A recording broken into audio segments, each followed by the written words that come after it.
Good morning, everyone.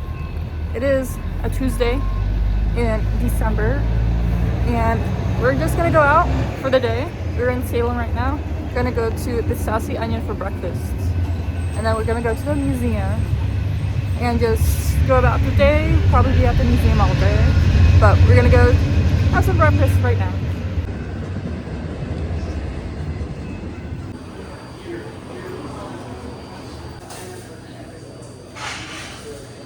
We're currently waiting for a seat,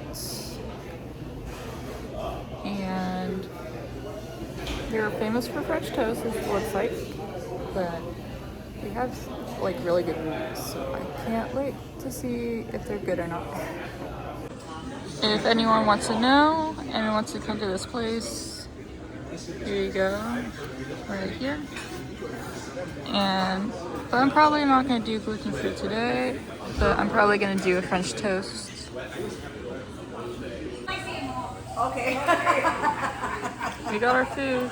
He got the raspberry eggnog French toast, and I got the peach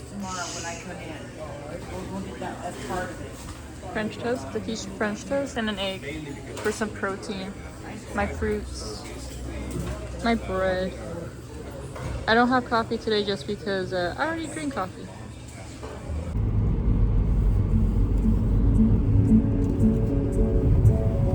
Down by the river, I was strong by your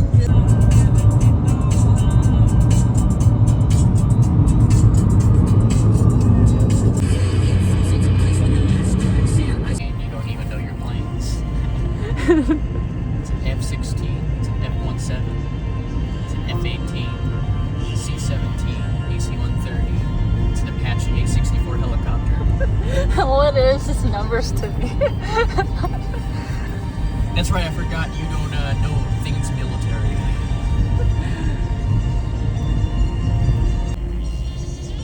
Oh wow, it's kind of like a mini runway.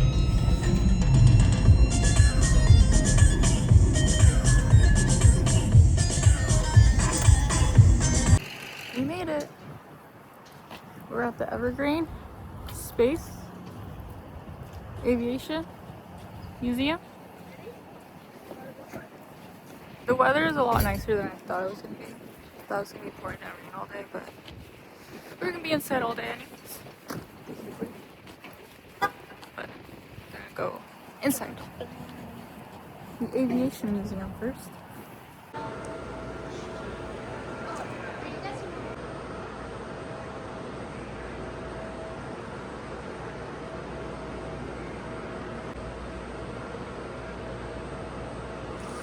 I like how it says, enter at your own risk. When my mom was growing up, the Sproose Goose was actually stationed in California where she was living. And then around the time, like not exactly at the same time, but it kind of followed us to Oregon when we decided to move here. And now it's stationed here in McMinnville in Oregon at this Evergreen Museum. It literally covers the whole building.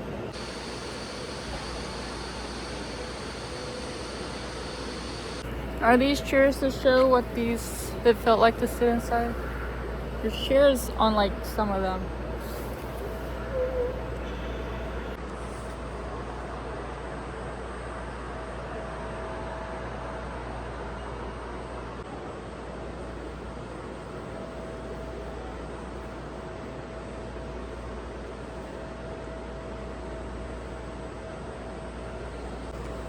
There's a skeleton in there. Rest in peace.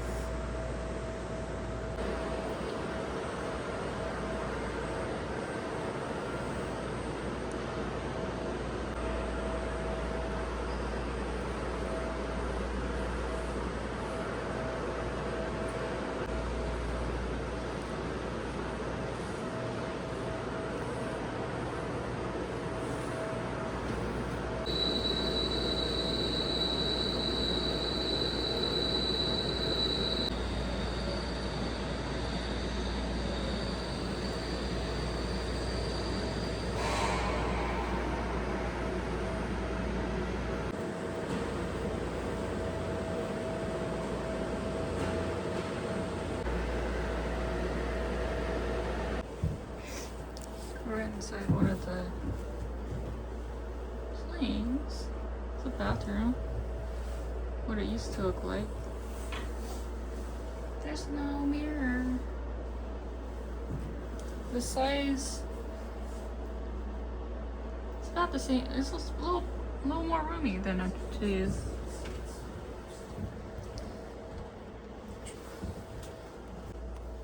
I'm so used to a plane being like flat plane level, not like angled up like this. Oh, is this how it would sit? Yeah.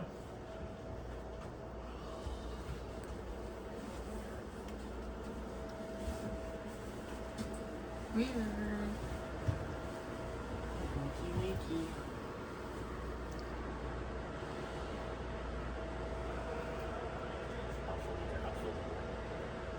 Yeah, such large windows. Just kidding. So small.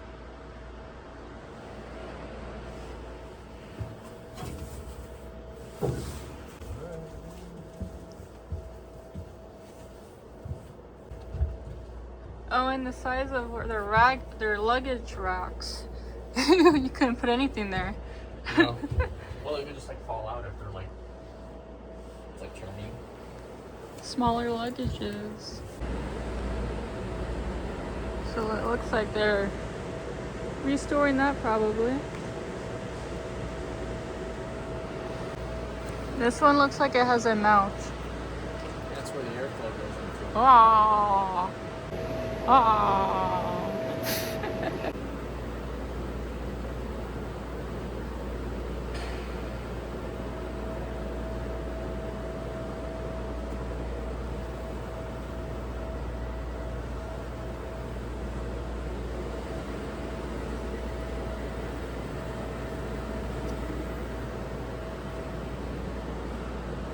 Wow, they bombed Oregon 2 times. The Japanese.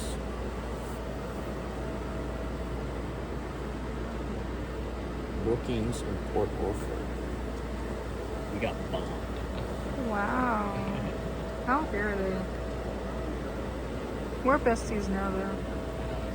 Gas tank was dry. Three-man Ray Owing until into the sea. Lanfear and Barber pressed the attack. And we got in fairly close to fall, and suddenly the Bureau from the right side, three of them, dropped their tanks and started right down there. Then when Lanfield looked back and saw these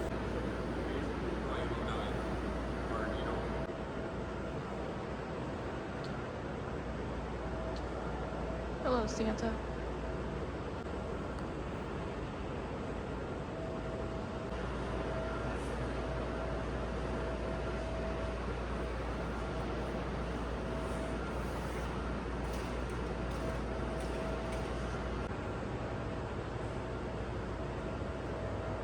Oh.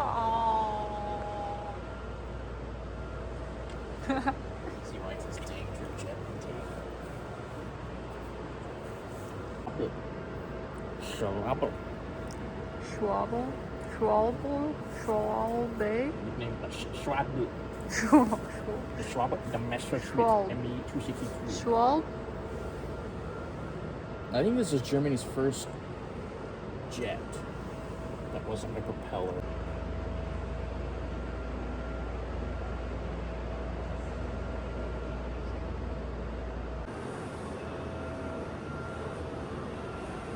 Wow, my car goes faster than that. Headless pusher.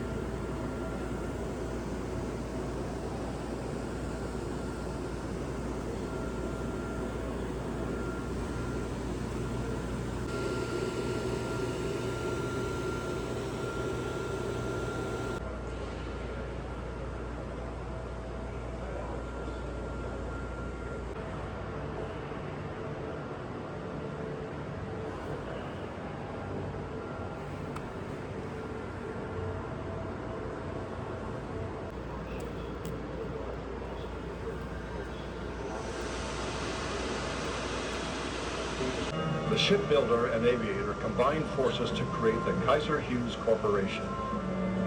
So we just watched a little video here about the Sproose Goose and its like history. And basically like it flew once, was hidden for 33 years for some reason. And then Disney at the time owned the St. Mary boat, and they built a dome for the Sproose Goose after like some lease was up. So it was at, basically Disney was kind of like showing the Sproose Goose for 2 years next to the St. Mary, but they decided not to do that anymore, and then these happened in between, and the Evergreen Aviation Museum here decided to take it, and they built this they built this building specifically for this plane. They built the whole like shape of it so that this plane could fit in, and then they shaped the whole rest of it, put the rest of the planes in. But this museum is all based around this Sproose Goose, the shape, so it can fit in as a permanent residence. And the 75th anniversary of this plane itself is coming up soon, and they're asking for like donations, I guess, which is on a website that they have. Now we're gonna go up and see what's inside.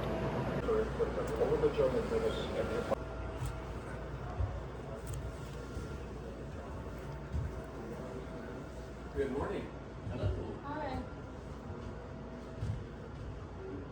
Do you have any questions in here? No, I don't really. Yeah, we watched that pretty lengthy video there that gave us an idea of what this is. Okay, Yeah. well, 95% of it is made out of wood. Yeah. It's almost 130,000 board feet of lumber all glued together. Jeez. Well, a lot of people don't realize it's a prototype. Yeah. And so it was never going to fly many equipment over the ocean. It's basically proved that something this size could fly. And once they proved that, they could build it out of metal. But the war ended. But what I like to show people, it's hard to believe it's that much wood, but over here, when we put this cutaway, it's the best example. Oh, jeez. In that 1/4 inch, there's 9 layers of veneer. Wow. That what looks like an angle iron looking piece, that's 3 layers of veneer, and that's obviously a plywood 2x4. That's where you get almost 130,000 board feet of lumber all glued together. When they put the skin on the wood frame, the skin is basically 12 inch wide, up to 60 feet long panels. I call them planks because they're that long. They're kind of flexible. They use double-head brass nails to hold the glue until the glue dried. And when they pulled the nails out, it had 8 tons of nails they pulled out of the. Gosh. I'm kind of curious as to why it just ended up in a hangar and just kind of forgot. Just hidden away, yeah. That. Really never got put to use. Just. But he kept it in flying condition all the way till he died in 1976. And they kept making improvements to it. Upstairs, now the original flight only had 4 throttles, and each throttle had 2 engines.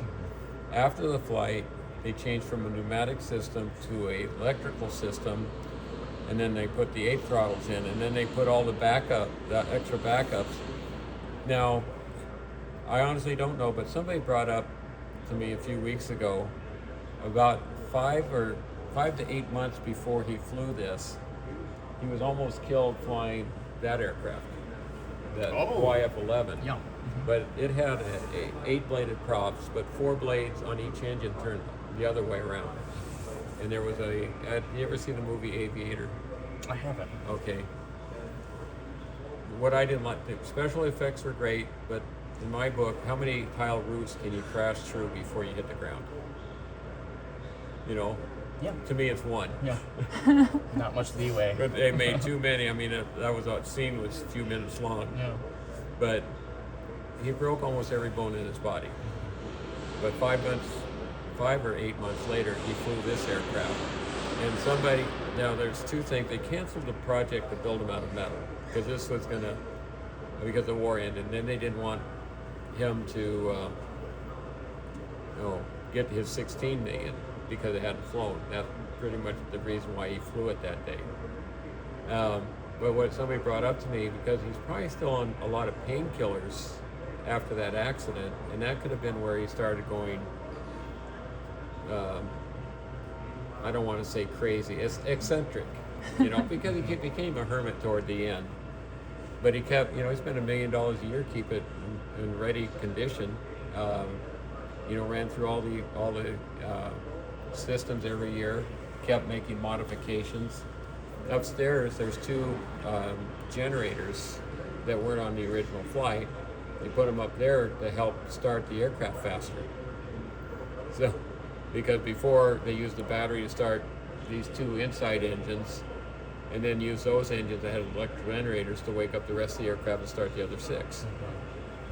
So, but then other people have speculated they still were hoping to make them out of metal, but there's some like proprietary or what do they call it, intellectual knowledge, the way it was constructed. So anyway, all speculation. Yeah. So we just got out from inside the Sproose Goose, and what the guy was talking about was interesting. I just didn't want to show his face just in case, but basically I'm looking for a place to take a picture for Instagram.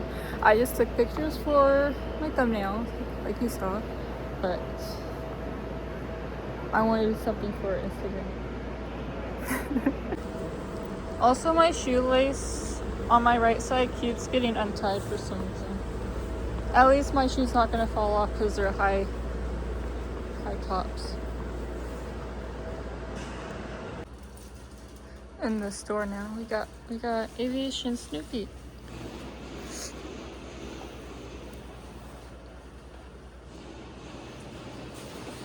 Little Aviation Snoopy. I found Donald.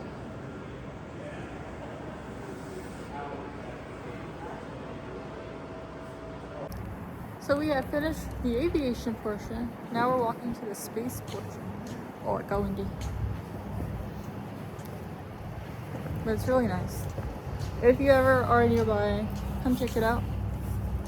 It's like $24, I think, for tickets for both museums.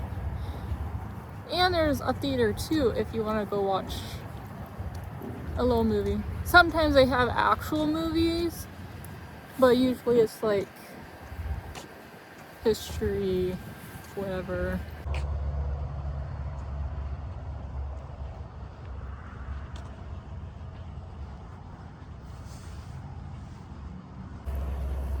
So I had been to this museum before, the aviation portion, but not the space portion. So this is gonna be new to me. I had been to the theater though. We ended up watching, this was like over 10 years ago. They were having a Christmas special for 3D Polar Express, and that was super cool. Their theater is very nice. I'm not a fan of 3D movies, but the Polar Express was like definitely one if you want to, if it's ever in the theater for a special, go watch that. But we're almost to the building. Time for space.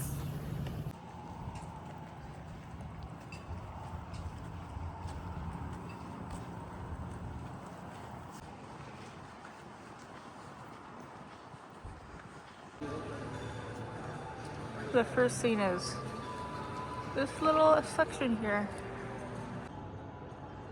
It's me. I'm a Gemini.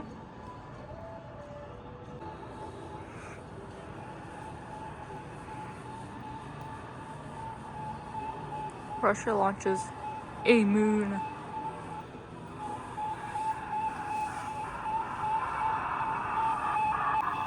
Does this do anything?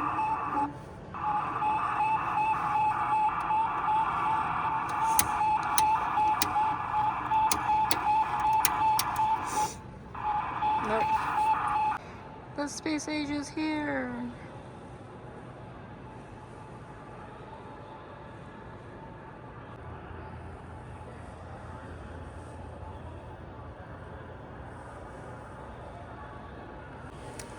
The Chinese invented rockets, which plays a big part in the space age.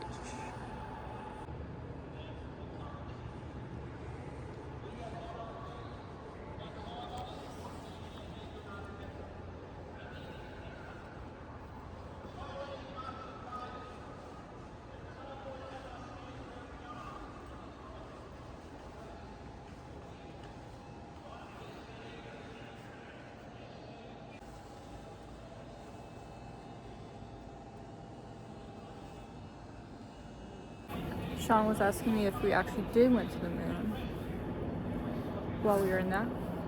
And I do believe we were at the moon. There's a lot of evidence people claim that it's fake, but I do want to believe that we did get to the moon. But the question is, like, why haven't we been back? Like, I understand, like, you Google it, like, fuel costs, different priorities, all this other stuff, but why haven't we been back? Like, we should go back. Technology's better. Yeah, the cost of fuel, but times have changed. Technology in general. We should go back.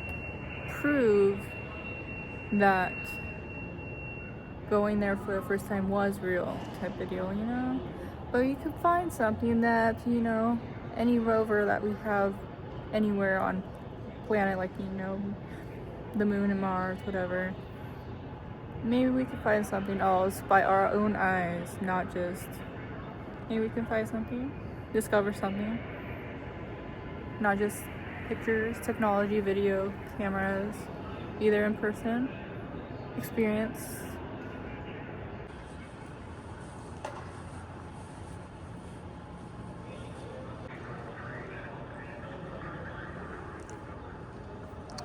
Wow, that's huge.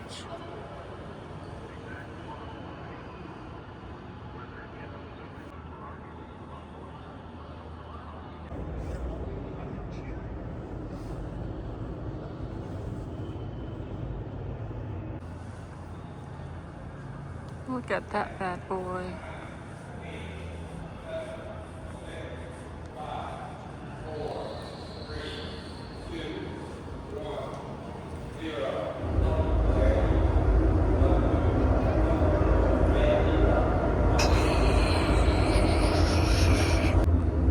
Gonna go down.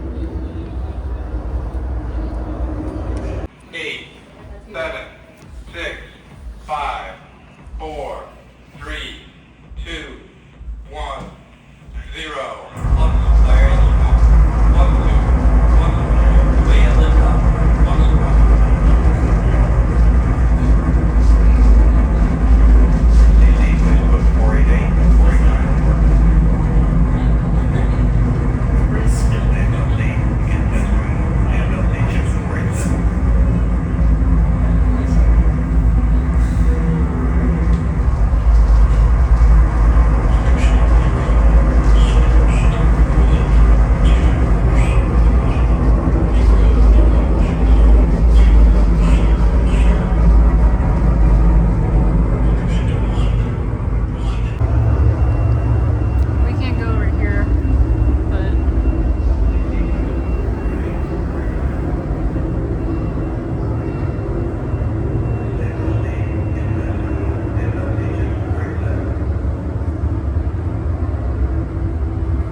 So I was looking at this, and like this was actually worn by Ed Mitchell on Apollo 14. I was like looking at it. It looks see-through because like the model is like dark, and you can see the darkness coming through the pants, so it's like, do they have underwear on? Like, I don't understand. Like, it literally looks see-through. I don't know. What do you think? Was things hidden behind this?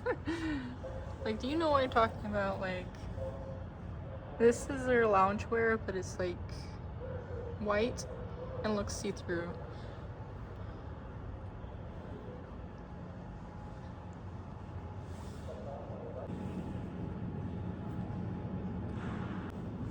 So I just watched this video, and it basically says that these pieces, after they get landed, this bottom piece stays there. This top piece gets blasted back up until it meets up with another space carrier that they left behind orbiting the moon. Once they get connected, get into that other space carrier that they left behind around the moon, they leave that behind. So they leave a lot of trash, basically. But that's kind of funny. Like, is that still on the moon type of deal? Like, because they left it behind when they landed. It was dead weight. They couldn't bring it back.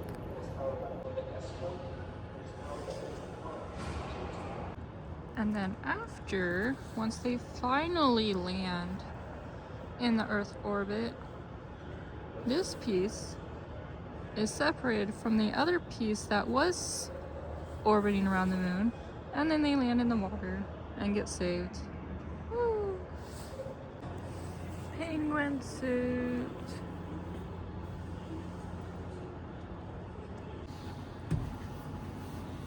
Ooh, that was lower than I thought. Let's fly.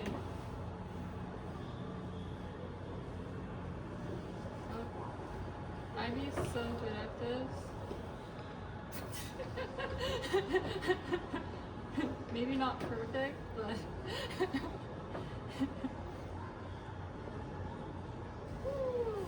so close. You did it.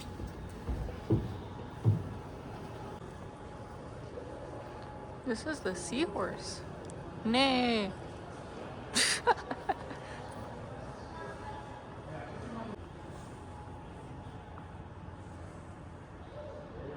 I like the look of this one. Sean didn't hear me say that I like that, and he walks up and he's like, wow, this is awful. He said it's a terrible design, but I don't know, I like the concept, the hornet. And it looks like a hornet, like, not like I like hornets, but the idea of it looking like a bug, you know, like hornet. I think this one is ugly. It looks like a whale. I mean, like, I like whales. Looks like A a banana. banana. I was a humpback whale. A whale should not be a helicopter.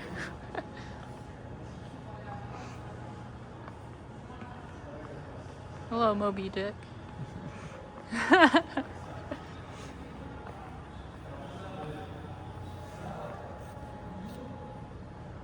needs to be called the whale. The whaler.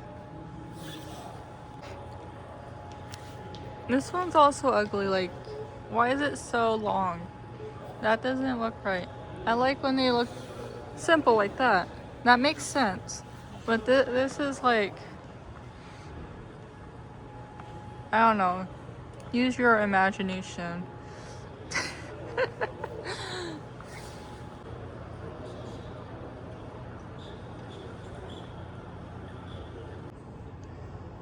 $2,200 plus miles per hour.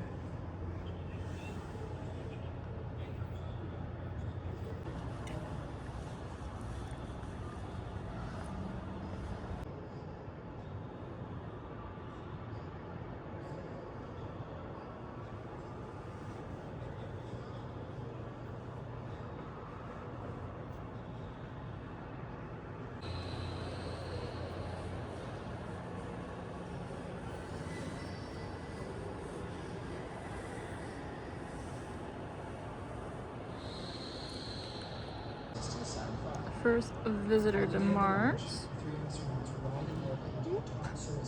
Right there.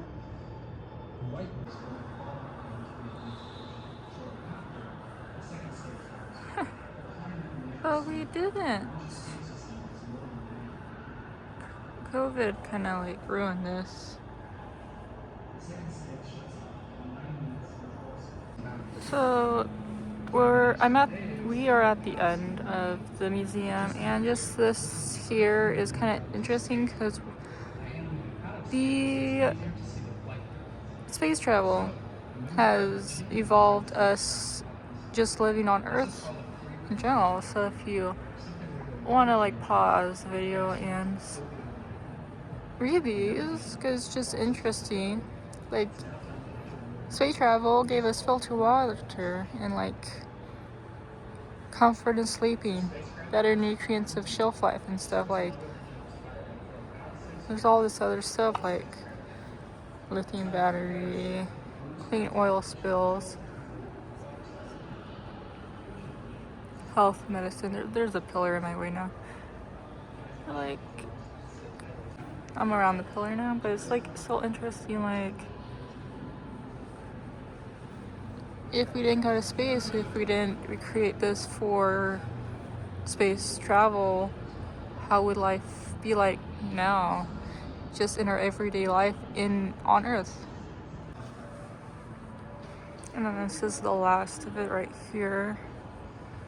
Like, just so interesting.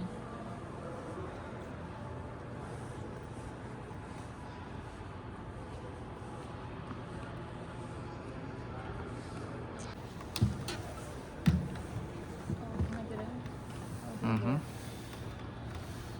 It's a little crampy.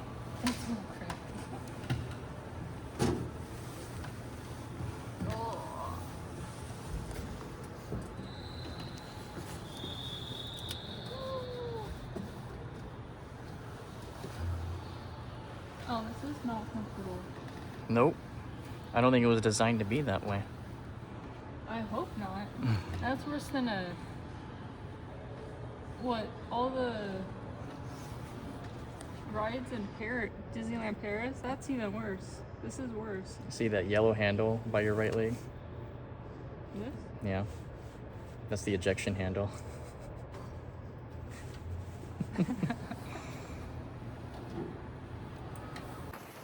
So what did you think of this place?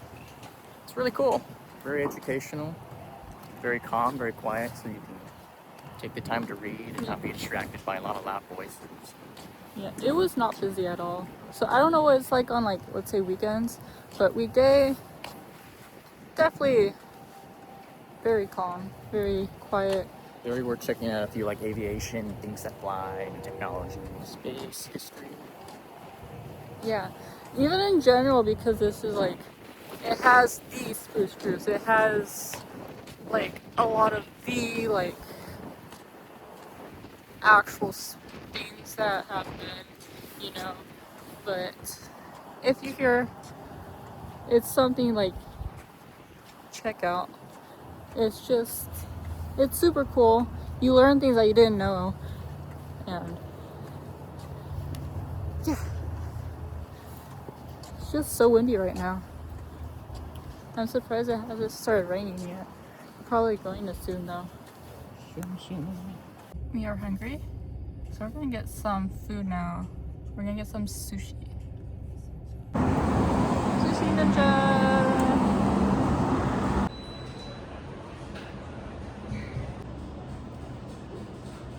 So they don't have matcha or green tea, which I was gonna get the matcha, like creamy matcha drink, but so instead I decided on the mango sparkling drink that they have.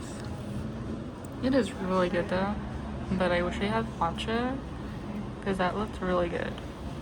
But this is a good substitute. First up is my miso soup, and I'll be getting a bento soon.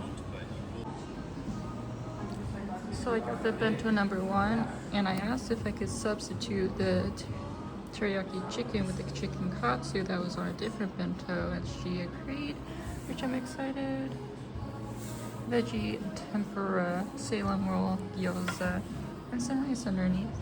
My miso, mango drink. Time to dig in. I'm ending this video here now. It is the end of the day and we got back home and it was really fun. The museum, the food was really good. I couldn't eat it all, but thank you all for watching. Subscribe, like this video, and see you in the next video. And then see you in January. Goodbye.